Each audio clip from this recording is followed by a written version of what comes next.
चलिए। सर जी पाकिस्तान से इंडिया से? पाकिस्तान से। लहजे से आप पाकिस्तानी लग रहे हैं। जी हाँ, पाकिस्तान से ही हूँ। बेहतरीन हो गया, बेहतरीन हो गया। जी सर, क्या बात करना चाहेंगे? हुक्म कीजिए। वेलकम, स्वागत है आपका। अम, आपका टॉपिक है इस्लामिक एक्सट्रीमिज्म एंड सेंसरशिप। जी सर। ठीक है।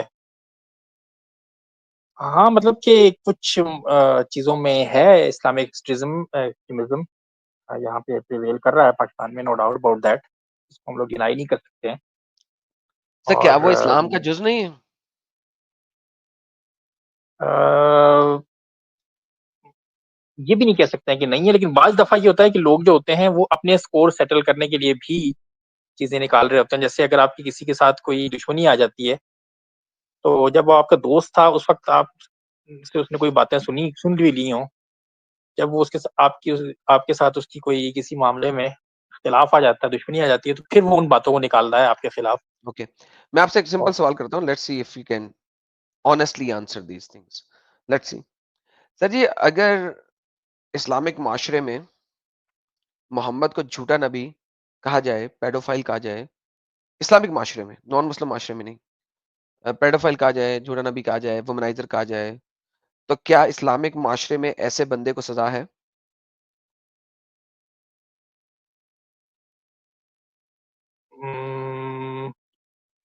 गालिबन होगी। बेहतरीन हो गया। सर एक इस्लामिक माशरे में आपके मुताबिक फ्रीडम ऑफ स्पीच नहीं है, क्योंकि वही इस्लामिक माशरा खुल्लम खुला सरेआम ऐलान करता है कि जो क्रिश्चियंस हैं उन्होंने ईसा जो कि एक नबी है उसको खुदा बना लिया, वो लोग झूठे हैं, और लिहाजा ईसा जो उनका खुदा है क्रिश्चियंस का, वो खुदा नहीं है, सिर्फ एक नबी है। और वो उन्होंने जानबूझ के खुदा बना लिया। सो इस्लाम जो है वो आपको फ्रीडम ऑफ स्पीच नहीं देता कि कोई दूसरा बंदा उनके नबी को झूठा कह सके, लेकिन इस्लाम मुसलमानों को फ्रीडम ऑफ स्पीच देता है कि वो किसी भी और आइडियोलॉजी, रिलीजन के ऊपर कोई सी भी तोहमत उठा लें। करेक्ट?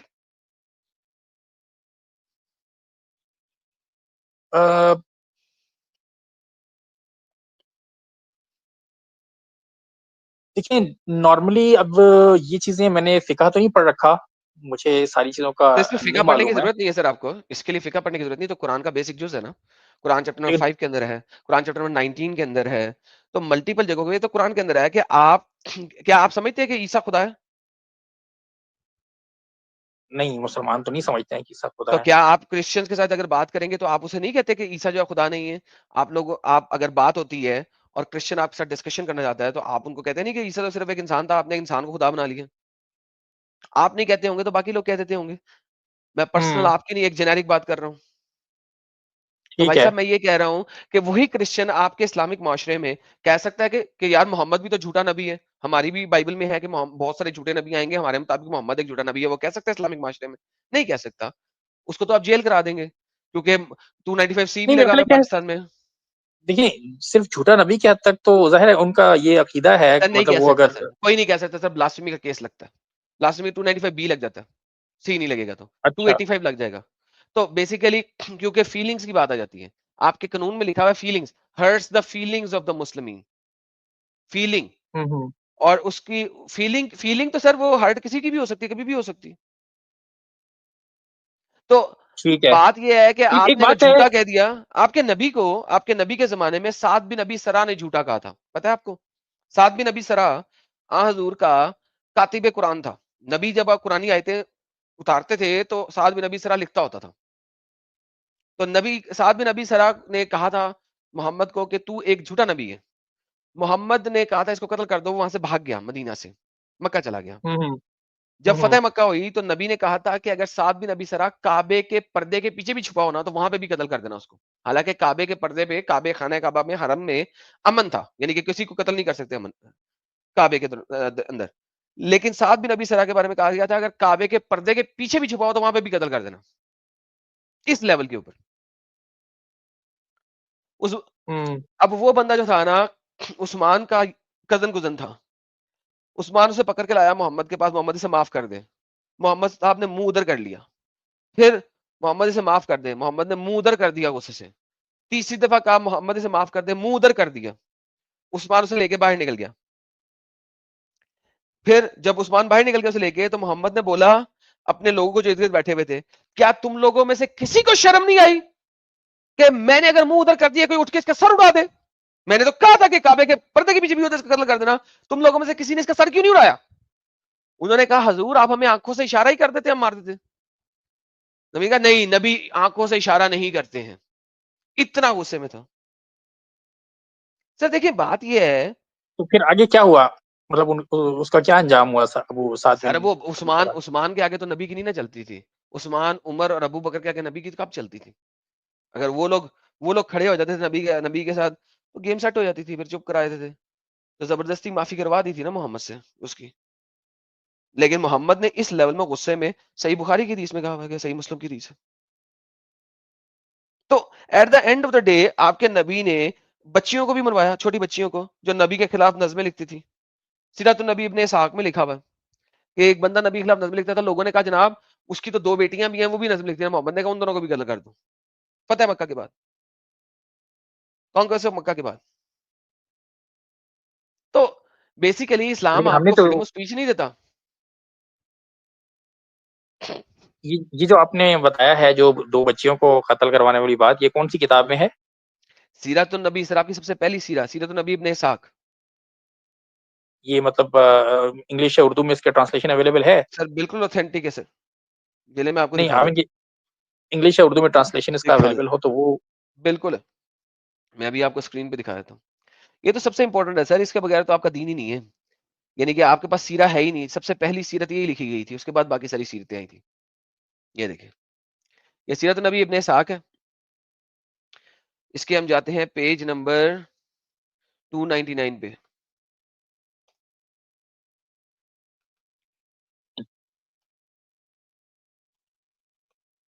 पेज नंबर 550 पे जाते हैं।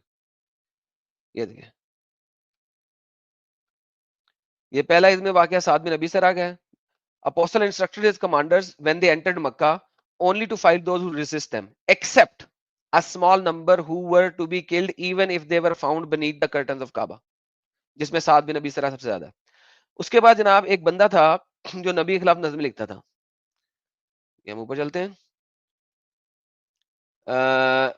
So he attacked and killed and apostatized. He had 2 singing girls, Fatrna and her friends, who used to sing sarcastical songs about the apostle. So he ordered that they should be killed with him. ये फतेह मक्का के बाद है। एक बंदा है जिसकी 2 बेटियां हैं, क्योंकि वो भी सार्केस्टिक सॉन्ग नबी के खिलाफ लिखती थी, उसे भी मार दी।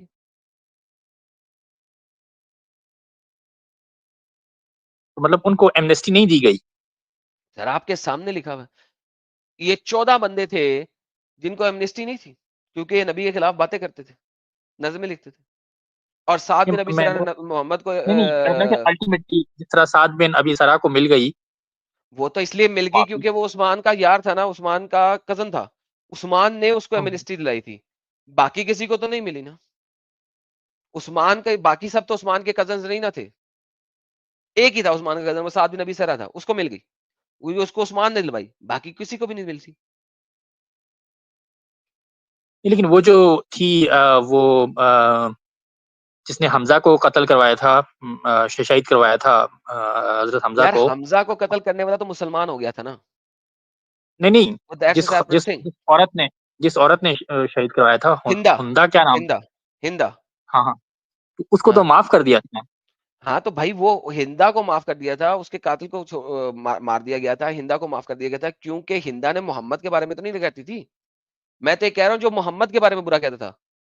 हिंदा जो थी हम्म, वो तो हमजा हमजा के कातिल, हमजा को कत्ल करवाया था। हमजा के साथ उसका पंगा था, मोहम्मद के साथ नहीं था। हिंदा की जब स्टोरी पढ़ेंगे वो सेपरेट स्टोरी है। मैं बात कर रहा हूँ जो मोहम्मद को बुरा भला कहता है। हम्म। अच्छा, ये चलें ठीक है, इस पे मैं पढ़ूंगा खुद से भी। इसका मुझे आप प्लीज अगर कोई इसका लिंक बता सकते हैं, ये कहाँ से आप मैंने बताया है लाइफ ऑफ मोहम्मद सीरत नबी इब्ने इसहाक, पेज नंबर नहीं, 550 नहीं, एंड 551। आई मीन ये इंटरनेट पे अवेलेबल है क्या? इसको हम डाउनलोड कर जी सकते सर हैं? बिल्कुल अवेलेबल है सर, आप सर्च करेंगे आपको मिल जाएगा। Okay, life of Muhammad Ibne Ishaq. Sir सबसे अर्ली सीरत है, कहीं से भी ले लेंगे, आपको उर्दू में भी मिल जाएगी।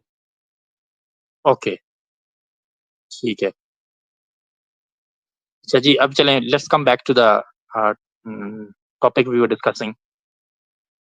आप, हाँ जी, तो भैया आपने जो टॉपिक बताया था, मैंने आपको ये बताया था, इस्लाम सारा का सारा एक्सट्रीमिज्म के ऊपर है। चलिए, इस्लाम के बारे में आपकी जो ऑब्जेक्शन है इसको मैं मतलब फिलहाल रद्द नहीं कर सकता हूँ, क्योंकि मेरे पास इतना नॉलेज है नहीं है। लेकिन आदम, ये बताइए मुझे कि जो जहां पर जब क्रिश्चियनिटी का दौर था, आई मीन जब रोमन एम्पायर थी, मतलब क्रिश्चियनिटी में जब वो आ गई थी, या बाकी जो मतलब यूरोप की नेशंस थी रेनेसांस से पहले, तो क्या वहां पर भी इसी तरह की क्लोज सोसाइटी नहीं होती थी? मतलब वहां पर क्या टॉलरेंस का लेवल इस्लामिक सोसाइटी से बेहतर था? Sir there is a time जिसको कहा जाता है डार्क एजेस, जी ठीक जी है। और वो डार्क एजेस को डार्क एजेस इसीलिए कहा जाता है कि दे वर, उस टाइम के ऊपर कुछ क्रिश्चियंस ने अपनी इजारादारी करने के लिए बड़े जुल्म किए, और उन क्रिश्चियंस को जी खत्म करने वाले भी क्रिश्चियंस ही थे, मुसलमानों ने आगे खत्म नहीं किया था, एथियस ने आगे खत्म नहीं किया था, क्रिश्चियंस ही थे। The first person to start this movement was called King James in reality, जिसने बाइबल की इंग्लिश में ट्रांसलेशन की थी, और उसने वो ट्रांसलेशन दुनिया में लोगों के हाथ में दी थी कि इन इन खबीस लोगों की बताई हुई चीज पे अमल करने की बजाय ये लो पकड़ो बाइबल की ट्रांसलेशंस, ताकि तुम्हें पता लगे लिखा क्या हुआ है, बजाय इसके कि तुम इनकी इनकी दो नंबरियां सुनो। उसको डार्क एजेस कहा जाता है। लेकिन आपके जो मुसलमान लोग हैं, जो अपने बारबेरिक टाइम को वो लोग गोल्डन एज ऑफ इस्लाम कहते हैं। The first 600-700 years after the death of Muhammad, उसको मुसलमान गोल्डन एज ऑफ इस्लाम कहते हैं। जिस नहीं, टाइम इरा देखिए के बारे उसमें में आप बता रहे हैं, उस टाइम इरा को क्रिश्चियंस लोग डार्क एजेस कहते हैं, कि वहां पे क्रिश्चियंस जो हैं अपने क्रिश्चियन पैगाम से हट गए थे और गलत साइड पे चल के गलत हरकत कर रहे थे। मुसलमान एडम, लोग कहते हैं कि जो हमने गोल्डन एज में किया वो प्योर इस्लामिक है, अकॉर्डिंग टू इस्लाम है, और ऐसे ही शरीयत को हमने बढ़ाया है लोगों पे अटैक कर करके। जी सर। नहीं देखिए, जो जहां तक डार्क एजेस की टर्मिनोलॉजी का सवाल है, तो ये टर्मिनोलॉजी जो मॉडर्न यूरोप यूज कर रहा है ना, जो कि अभी उस तरह क्रिश्चियन नहीं रहा है। मॉडर्न यूरोप ने नहीं यूज किया, काफी पुरानी टर्मिनोलॉजी, और तभी निकली थी जिस वक्त चर्च को हुकूमत से सेपरेट किया गया था। बिकॉज चर्च जो है वो अपनी मर्जी से इजारादारी कर रहा था, अपनी मर्जी के अहकाम दे रहा था, और अपनी मर्जी से अटैक्स वगैरह करवा रहा था। तो ये बहुत पहले दे दिया गया था। So you need to know the history, जिस वक्त आप हिस्ट्री के बारे में बात करते हैं। हाँ, अगर आप बात करेंगे क्रूसेडर्स की, तो क्रूसेडर्स क्यों निकले थे? वो इसलिए निकले थे कि मुसलमानों ने स्पेन पर हमला किया था, वहां पे बच्चियों को स्लेव बनाया था कुरान की आयत और मोहम्मद की अहादीस के मुताबिक, और उन लड़कियों के साथ सेक्स करते होते थे कुरान की आयत और मोहम्मद की हदीसों के मुताबिक। वहां पर 47 काउंसिल्स हुई थी क्रिश्चियंस की। 48th काउंसिल में उस वक्त चर्च का जो हेड पोप है वो आया ही नहीं था, क्योंकि उसे पता था कि अब इजाजत मिल दी जाएगी, सब लोग मिल जाएंगे, लड़ाई करने के लिए तैयार हो जाएंगे। तो क्रूसेडर्स स्टार्टेड टू लेट, बहुत लेट स्टार्ट हुई थी। मेरे मुताबिक 100-150 साल पहले स्टार्ट हो जानी चाहिए थी, लेकिन वो बहुत लेट स्टार्ट हुई, क्योंकि चर्च जो था वो कह रहा था कि हमने लड़ाई नहीं करनी, तलवार से जो जीता है वो तलवार से ही मरता है। It started too late. तो अगर आप क्रूसेडर की बात करेंगे, तो crusaders were defenders to begin with. हाँ, लेटर ऑन कुछ जगह पे आपको मिलता है कि क्रूसेडर्स जब ज्यादा पावर में आए और मसले मसाइल हुए, तो उन्होंने मसले मसाइल करना शुरू हुए, इसी वजह से क्रूसेडर खत्म भी हो गए। But in reality to begin with, crusaders were there to fight and defend the Europe, जो कि इन्वेड किया था मुसलमानों ने इन द नेम ऑफ अल्लाह।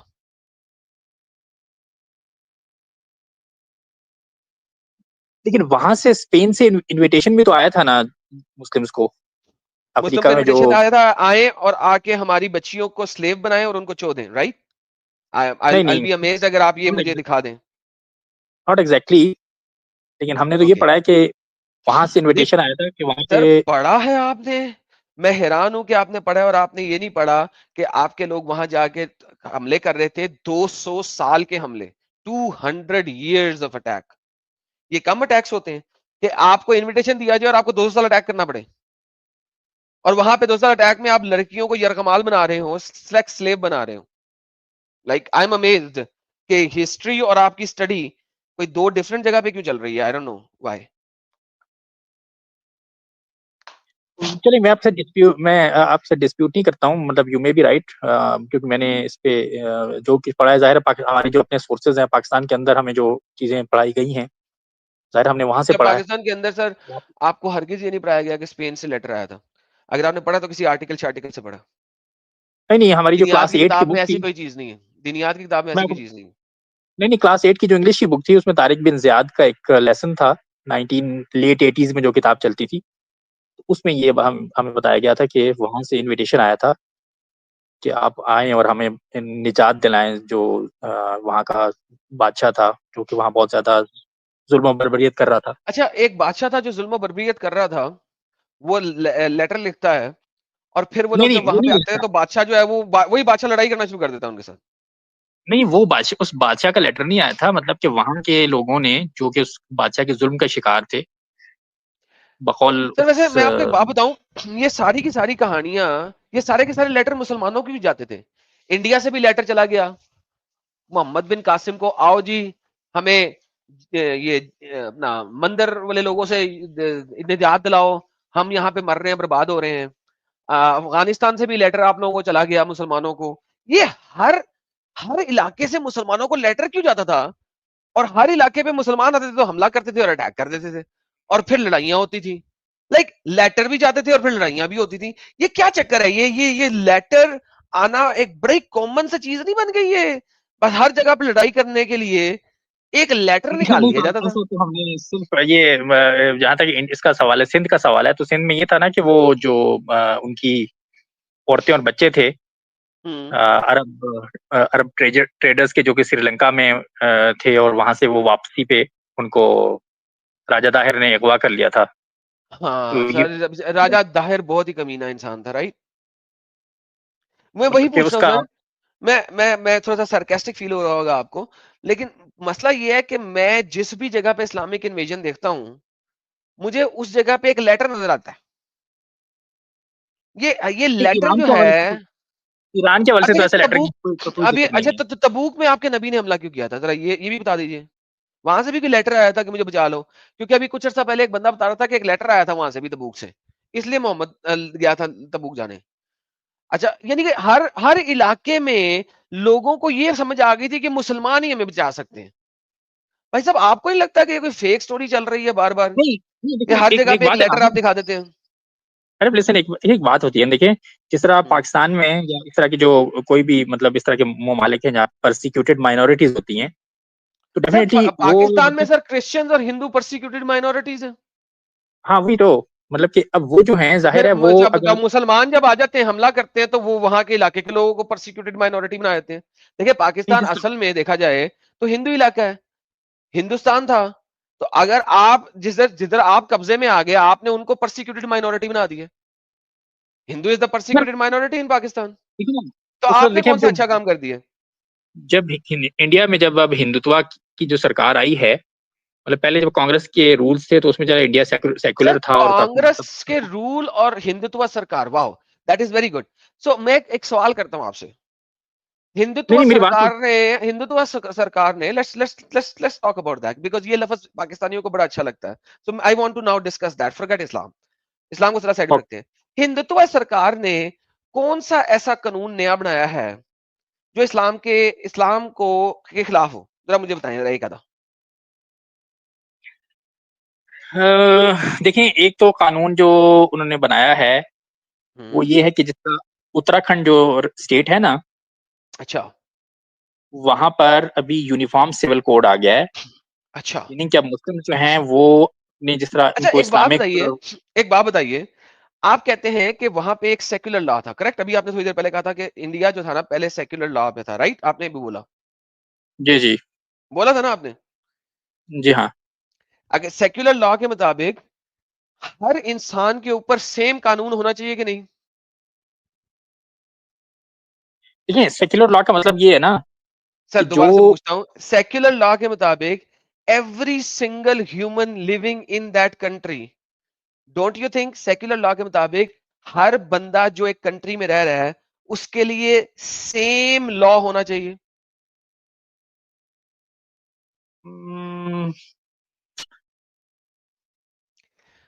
देखिए इससे सर देखिए सोचना आपको पड़ेगा क्योंकि आपको नहीं सोचना क्यों पड़ेगा, सोचना क्यों पड़ेगा? दिस हो इज नहीं द सकता है ना। Base sir, this is the base of secularism, this is नहीं, द सेकुलर का बेस ऑफ मतलब ये सेक्युलरिज्म। है।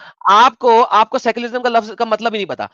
बाय नहीं लॉ, नहीं, मैं बता रहा हूँ आपको। By law every every single citizen. human being is entitled to have the same structure of the rights. law, same rights that a minority will have and a majority will have.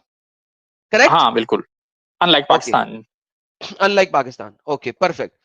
Pakistan में secular law नहीं है। पाकिस्तान में मुसलमानों के पास ज्यादा हाँ अच्छाइयां हैं कि वो हिंदुओं को गालियां निकाल सकते हैं, उनके भगवानों को गालियां निकाल सकते हैं कि हिंदू मुसलमानों को कुछ नहीं कह सकता। अभी हमने इस पर डिस्कस किया।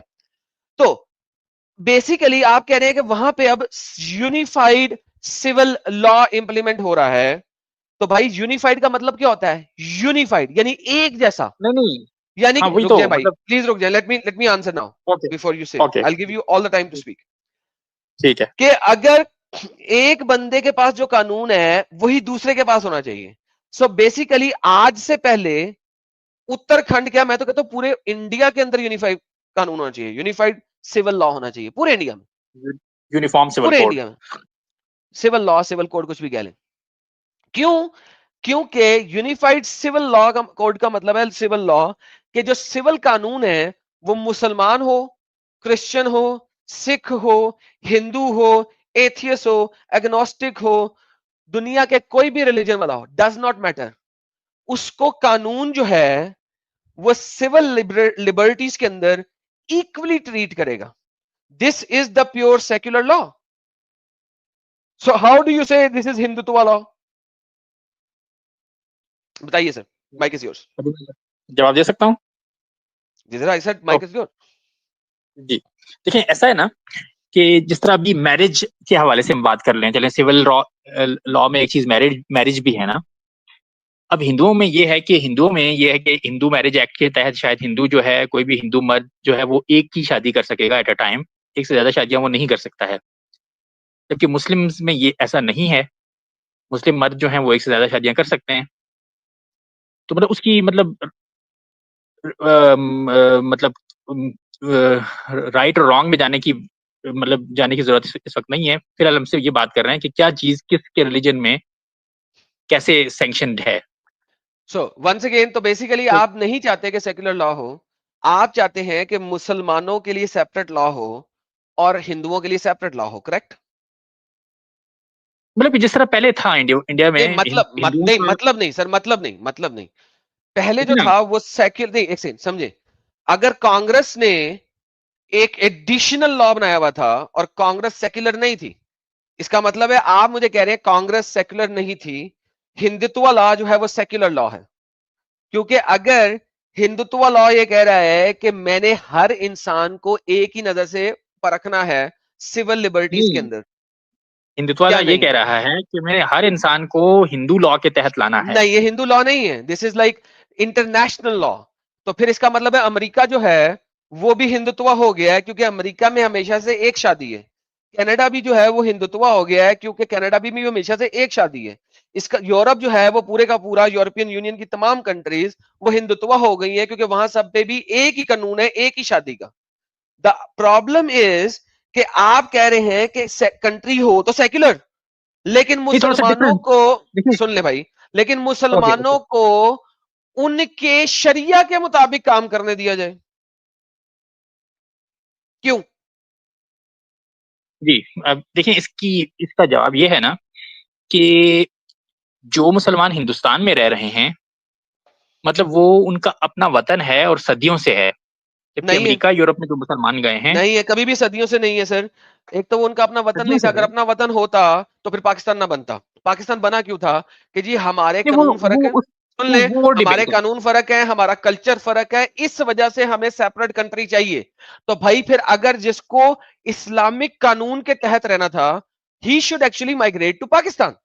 क्योंकि पाकिस्तान, देखो इंडिया के टुकड़े क्यों हैं? इंडिया के टुकड़े ही दो कौमी नजरिए के ऊपर हुए हैं कि हमारा कल्चर फर्क है, हमारे सिविल कवानीन फर्क है, हमारा सब कुछ फर्क है। Hence we need a separate country. अगर पाकिस्तान और इंडिया लेकिन सेपरेट ना हुए होते तो फिर मैं मैडम आपकी बात मानता, लेकिन चूंकि पाकिस्तान और इंडिया दो कंट्री बन चुके हैं 1947 के बाद, उसके बाद ये बने ही इसी वजह से थे। माइग्रेशन, मैस माइग्रेशन इसी वजह से हुई थी, क्योंकि लेकिन एडम लेकिन नहीं होती सर इस चीज में। एक जी कंट्री आप बना दो, उसके बाद मैं आपके साथ लड़ूंगा, आपके साथ मिलकर लड़ूंगा कि भाईजान ये तो एक कंट्री है, अब हमें सेपरेट ला दो, मैं आपके साथ मिलकर लड़ूंगा। अच्छा देखिए, एक बात ये हो रही है ना कि मुस्लिम्स जो थे उस वक्त जब 1947 में, जो मतलब जो मुस्लिम्स थे, वो सारे ये तो नहीं कह रहे थे कि हमें डिवाइड, हमें हमें हिंदुओं से अलग ही होना है। अबुल कलाम आजाद जैसे लोग भी तो थे उनमें, देवबंद के सर आधे से ज्यादा। अबू कलाम आजाद को आप कभी मुसलमान मान ही नहीं सकते, समझ लगी इस बात की। नहीं, सब उसको मुसलमान मानते हैं, उनको नहीं मुसलमान पता। मानने के लिए ना, फिर आपके अबू कलाम आजाद को ये चाहिए था कि आपके जो कायदे आज़म साहब थे ना, उनको जेल में डलवा देते। Number one. नंबर टू, जो जो बातें मैं बोल रहा हूं ना, उस चीज को समझने की कोशिश करें। आप हिंदुत्व लाभ पे आए थे, देखिए हर कंट्री में एक कानून होना चाहिए और एक ही सिविल लॉ होना चाहिए, दो नहीं हो सकते। अगर इंडिया में आज तक थे ना, तो वो हिंदुत्व की वजह से नहीं थे, वो असल में इस्लामिक इन्फ्लुएंस की वजह से थे, जो कि कांग्रेस कर रही थी। और कांग्रेस का पीछे से जो मोटो था, वो कैद आजम वाला था। तो कैद आजम ने के जो मोटो ने कांग्रेस को दो कानून दिलवाए हुए थे इंडिया के अंदर। इंडिया अभी तक आजाद हुआ ही नहीं है। पाकिस्तान तो आजाद हो गया था, इंडिया नहीं आजाद हुआ। इंडिया अभी तक गुलाम है। इंडिया अभी तक क्यों गुलाम है? क्योंकि इंडिया के अंदर आज भी दो सिविल कानून चल रहे हैं। एक कानून चल रहा है जो कि तमाम लोगों के लिए है, चाहे वो हिंदू हो, चाहे वो एथियस हो, चाहे वो सिख हो, चाहे वो जैन हो, चाहे वो क्रिश्चियन हो, चाहे वो जू हो, चाहे वो कुछ भी हो। दूसरा कानून नहीं चल लेकिन रहा है सिविल, जो कि मुसलमानों के लिए है। क्यों भाई?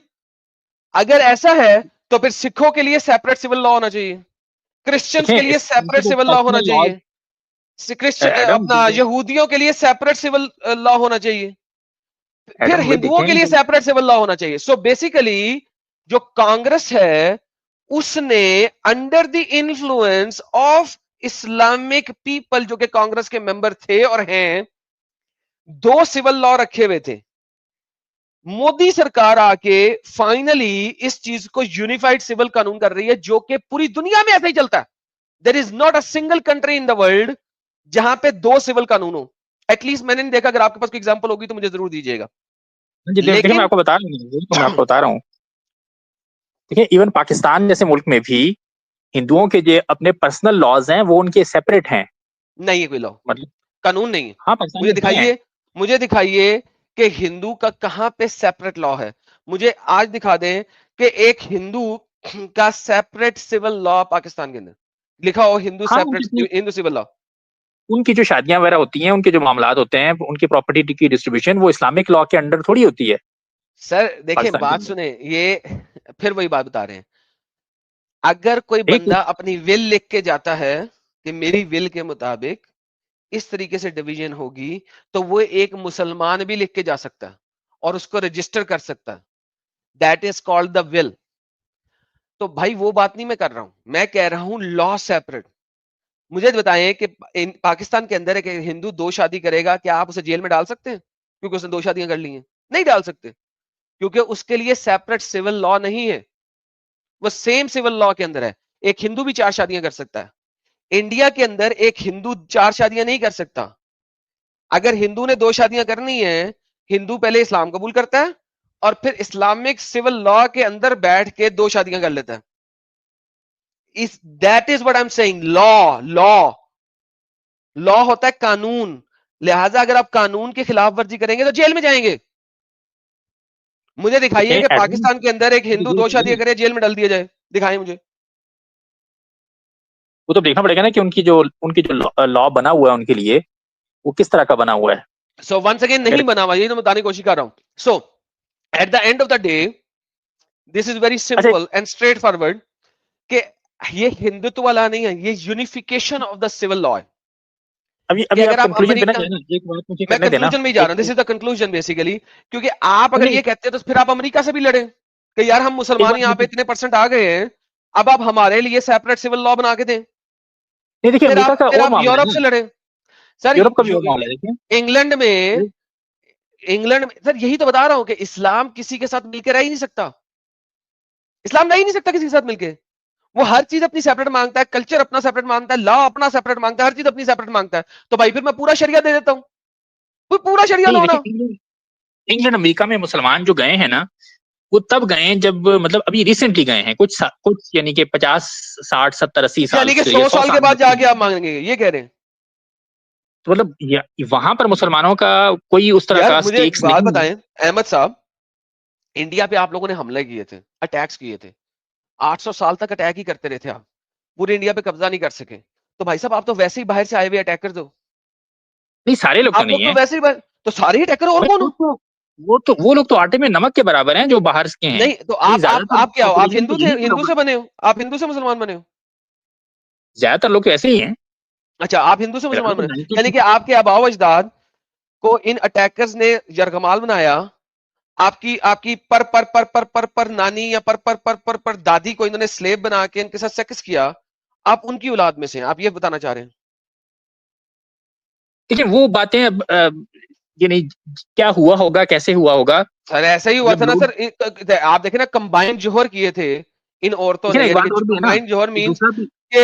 के जनाब किले पे हमला जब होकर जीत रहे होते थे मुसलमान, तो औरतें बड़ी सारी आग लगा के उस आग के अंदर सारी औरतें छलांग मार लेती थी, और फिर जब चंद एक बच जाती थी उनको ये मुसलमान स्लेव बना लेते थे, और फिर उनसे बच्चे पैदा करते थे, और फिर वो मुसलमान बच्चे होते थे। टर्की में भी यही किया आप लोगों ने। आप टर्की में जाके देखे तो यही हुआ था। वो बताते हैं कि हाँ, हम इनकी गुलाम थी, और फिर वहां से हम निकले। तो सही, यही आपने टर्की में किया, यही आपने इंडिया में किया, कॉन्स्टेंटिनोपल में यही हुआ सर। देखिए तो हिस्ट्री है आपकी। यार एडम, बहुत सारी जगहों पे मुसलमान बादशाहों के या मुसलमान जो उलमा थे, औलिया किराम थे, उनकी वजह से भी इस्लाम फैला है। सारा वही एस्पेक्ट नहीं है जो आप जिसको आप हाईलाइट कर रहे हैं। सर देखिए, देखिए उसको मैं कहता हूं आटे में नमक के बराबर। नहीं, मेरे ये तो मुताबिक वो, मेरे मुताबिक जो आप मैं कहता जिसको हूं ना आप सर, हाईलाइट कर रहे हैं उसको हम ये कहते हैं कि वो आटे में मैं नमक के बराबर है। सर वो देखिए ना, परसेप्शन है ना, अपनी अपनी परसेप्शन है। Eight the end of the day आप मुझे खुद बताइए कि जहां पे आप लोग हमला करते थे कि आप हिस्ट्री लिखी जाती है फातेह के, लाइक जो विनर होता है ना, ही राइट्स द हिस्ट्री। बिल्कुल। अब अगर जो आपको आपकी आपको आपका जो आप आर्गुमेंट इस है चीज, ना, उसका एक काउंटर पॉइंट है। अभी आपका जो काउंटर आर्गुमेंट है दीजिएगा, उसका एक let me counter. Finish my statement and फिर आप काउंटर पॉइंट ओके। जरूर दीजिएगा। ओके। मैं कहता हूं कि history is written by the conqueror. पुराने जमाने में हिस्ट्री रिकॉर्ड इंडिविजुअल नहीं होती थी, इंडिपेंडेंटली नहीं होती थी। हिस्ट्री रिकॉर्ड की जाती थी, किंग के साथ जो बंदा बैठा होता था वो हिस्ट्री रिकॉर्ड कर रहा होता था। और किंग साहब जो है ना, अक्सर आपने कभी कभी हिस्टोरिकल फिल्मों में भी देखा होगा, रिमूव दिस लाइन, इस लाइन को हटा देना, ये लाइन मत लिखना।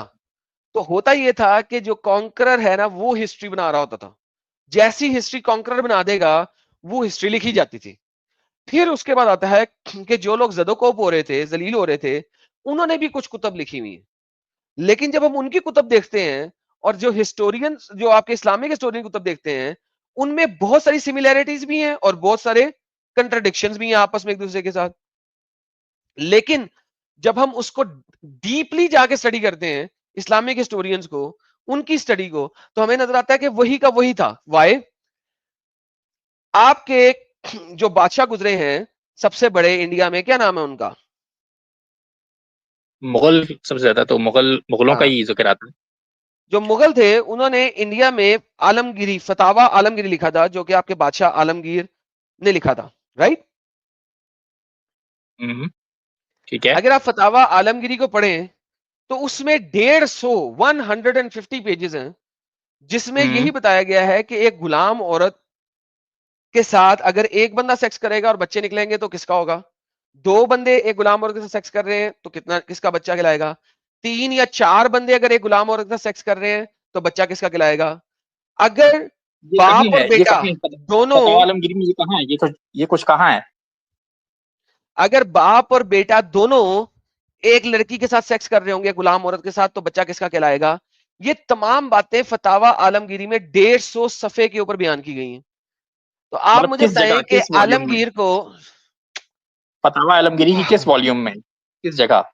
सर मैं अपनी बात खत्म कर लूं, रेफरेंसेस सारे दे दूंगा आपको। मैं ओके। आप मुझे पहले कभी सुने, हाँ, ठीक है, प्लीज कैरी ऑन। तो फिर आपको पता है कि मैं जब भी बात करता हूं मैं रेफरेंस जरूर देता हूं, राइट? ठीक है। ओके। एक तो मेरी बात को जो है ना आप लोग इंटरप्ट बहुत ज्यादा करते हैं। वहां पे यहां तक लिखा हुआ है कि अगर एक बाप और एक बेटी के अंदर, सॉरी